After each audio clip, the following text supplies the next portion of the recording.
Hey, what's going on? My name is Anthony Cintron. I'm a product strategist and consultant. I help B2B companies build the right things. Today, we're going to discuss how to align your team around scope of work. We are also going to discuss how we can get our cross-functional team members to prioritize work. And lastly, we're going to discuss how to increase feature confidence by reducing ambiguity. Many of you are not aware of my background. I've been an entrepreneur for over 10 years. I've also been in co-founder and executive positions for the last several years. I primarily focus on B2B companies. These companies already have a product or service established for at least 2 years. All right, so let's just get right into it. So there are 3 things we're going to talk about here. 1, empathize, prioritize, and specify with your team. Empathizing ultimately is focused around building a cadence around solutions and discussing those solutions with your team members.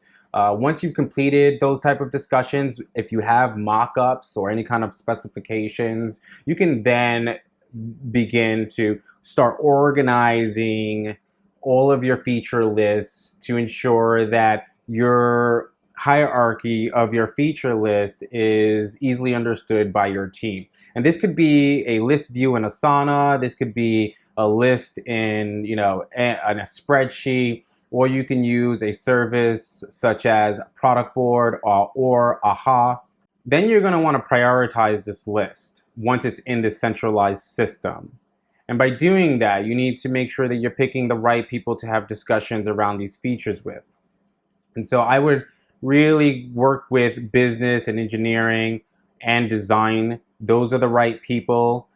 You don't really need anyone outside of that to further flush out level of effort. At this point, it's really a matter of getting into the weeds. So on the business side, you're going to ask them to set the priority. So for example, is it a must-have, should-have, or nice-to-have?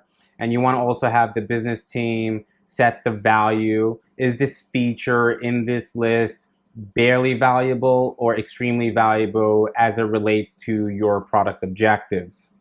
Then you're going to talk to the engineering team and discuss level of effort and feasibility. The team here will reference mock-ups, and they will use those discussions around those mock-ups to generate new questions. But at the end of the day, what they're going to do is they're going to actually get more clarity on the functionality so they can then provide to you what the right level of effort will be to accomplish that feature in that feature list. Lastly, in this framework, we want to specify. Just think designs are a continuous iteration. Don't think of them as a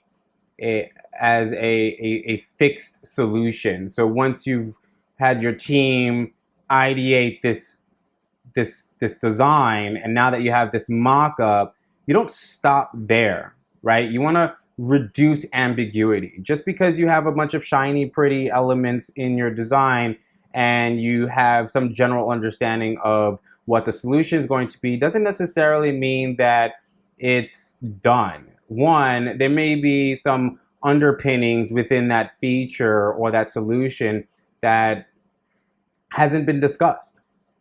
And so you want to ensure that your design team is taking this feedback and applying it to these mock-ups in an iterative way.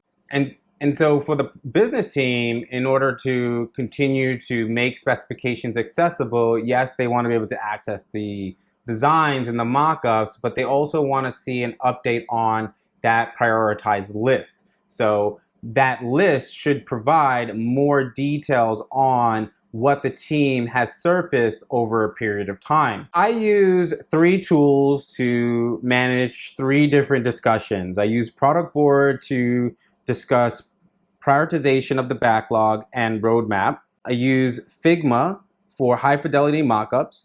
This way, designs are easily communicated to one another, and feedback on that design can be easily provided as well.